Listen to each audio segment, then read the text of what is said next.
Coming to you live, straight out of Brooklyn, here's Chuck Downfield. Today our topic of discussion, American literature. I have some of the team of literary all-stars from the titles Civil Disobedience, The Great Gatsby, Native Son, and The Crucible. What a magnificent collection of writing. What makes all of these books American? Well, funny you ask. We're going to be discussing the way that they criticize the respected American culture of the time. We will hear from the author of Civil Disobedience, Henry David Thoreau, Nick Carraway from the novel The Great Gatsby, Baker Thomas from Native Son, and from The Crucible, John Proctor. Should be a phenomenal show. But first, let's check out the weather for today. Break here with the weather. And you see here there is a low front that is going up to Boxford, which is right here. Probably can't see it because it's kind of small, but there's also a into the Cuba region right here. And with the waves going the way they are, with the currents probably going to head over to Mexico. That's right here. And you see the low front is starting from Las Vegas, which is here, and Russia is just there. And also Detroit is 70 degrees. Oh, just in, there's some severe weather warnings. Oh my god! Oh my god!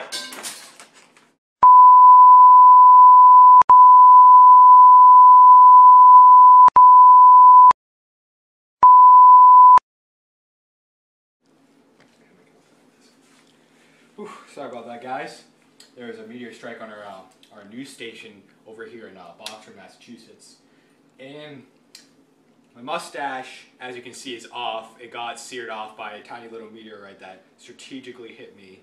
And anyways, the 3-day forecast, Monday, you can see 70 degrees. That's Fahrenheit, not Celsius. You would burn. That is sunny. Tuesday is cloudy with 50 degrees, and these are what the clouds will look like. Those are nebula clouds. Wednesday, it's going to drop down to the mid-40s. It's going to be some rain, some hail. We're looking at about increments of this is real life size of hail. It's about an inch. You can see that's literally an inch, and about a 6. Does that mean 6? No, that means about a half-inch wide. And that is your 3-day weather forecast. I'm Chuck, and that is all. Oh, we're back now. Welcome back. We will now be talking to our first guest, the author of Protest himself, Henry David Thoreau. Woo! Welcome, sir. Pleasure.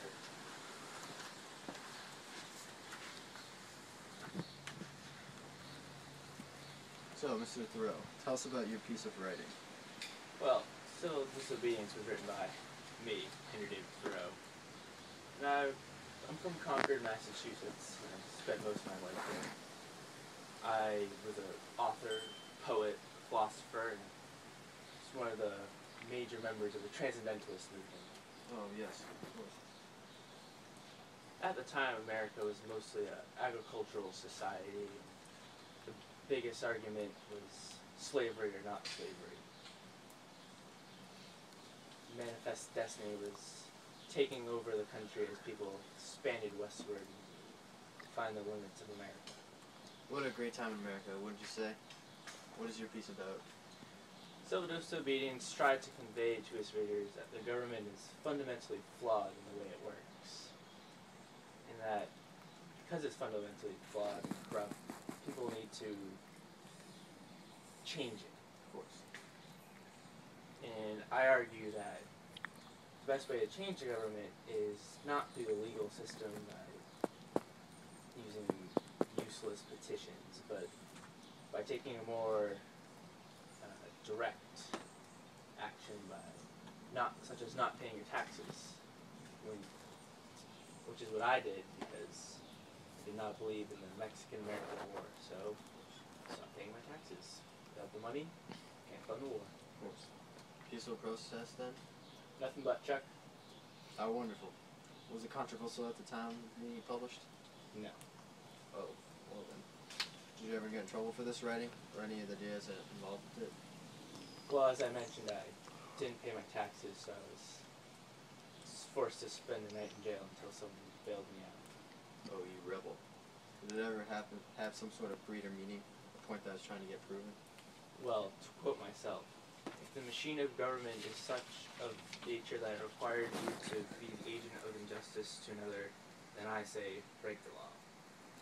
Saying, don't just go along with what your government is doing. If you think it's doing something wrong or immoral, it should be protested against. I don't feel that people are obligated to fight evil, but I do feel they are obligated not to participate in evil. Of course.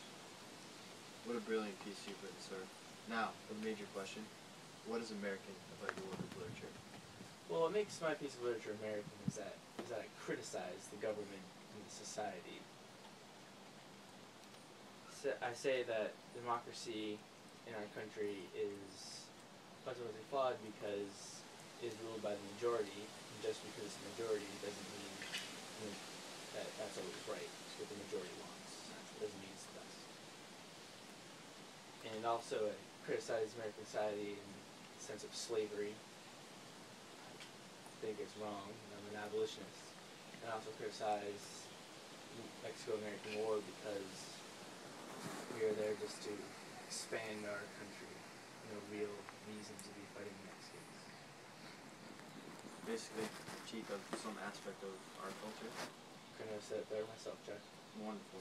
Thank you again, Mr. Thoreau. Pleasure's all mine. Our next guest, Nick Carraway, is from The Great Gatsby. Let's welcome him out here. Welcome, Mr. Carraway. It's a pleasure.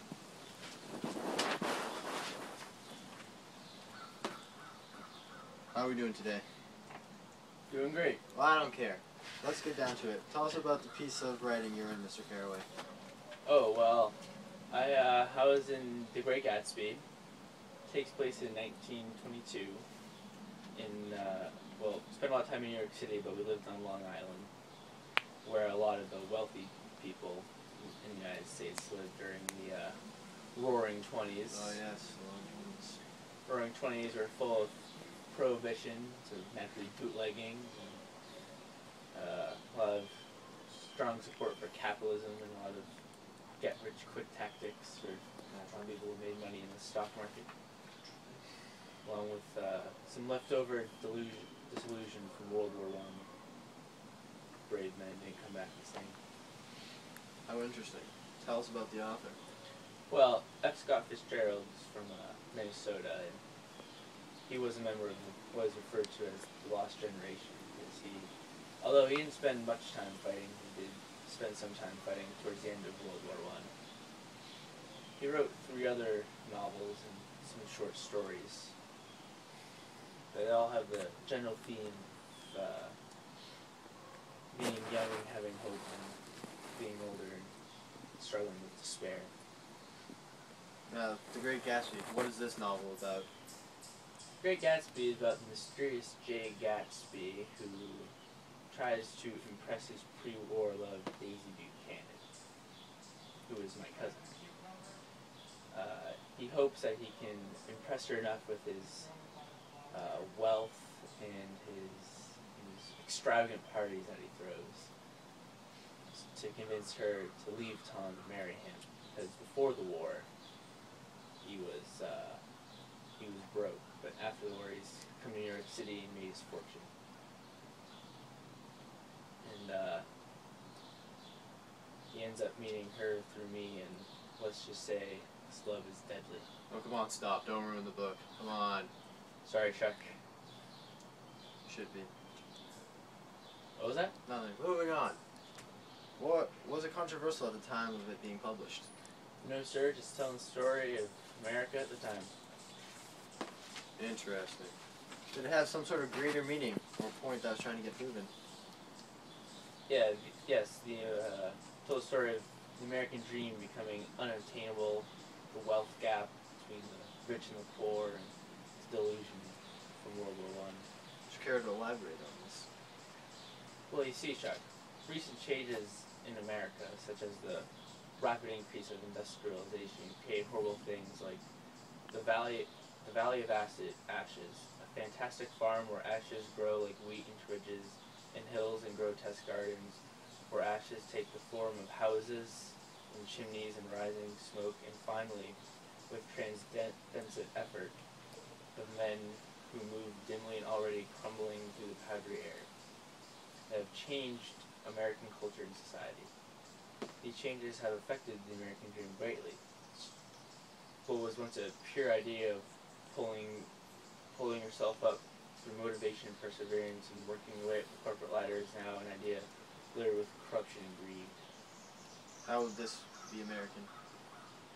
Well, it criticizes the social values of the new rich that come to power during the 20s. They have a lack of morality, and they spend their money in extravagant ways, throw lots of parties.